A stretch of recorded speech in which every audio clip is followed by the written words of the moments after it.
Bu nima bu? Nima bu maqsad? Assalomu alaykum, hurmatli qadrdonlar, akalar, ukalar, tanijoniylar, sog'lar. Qasirg'im tumanidagi yana bir obyektimiz. Belgium chegarasidagi ferma traversimiz. Ko'rish sifatiga baho beriladi. Shoplariga qaraylik, qanday chiroyli chiqdi. Ko'pchilik bu mahsulot so'radi. Bu mahsulot 1 sm tabiiy toshdan tayyorlangan, orqasi 3 sm penapleksi bor. Burada ikkita agrafiyam bor. Страховка uchun qilingan. Sovuqni o'tkazmaydi bizga. Mana bu ko'rib ko'chadi.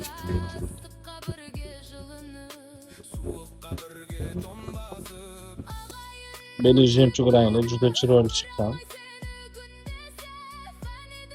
Hozir laks epish jarayonida. Buni narxini ko'pchilik so'raydi ekan. Hozirgi vaqtda buni narxi 1 kvadrati 120 ming so'm. Terish narxi esa hozir shu holatda terilgani 80 ming so'mdan kvadrat terilgan. Samarqand bo'ylab xizmat qilamiz. Qolgan viloyatlarga kesilgan narxda ishlaymiz. Yana shunaqa traversan tosh kerak bo'ladigan bo'lsa, aloqa echkasida pastda raqam qoldiramiz.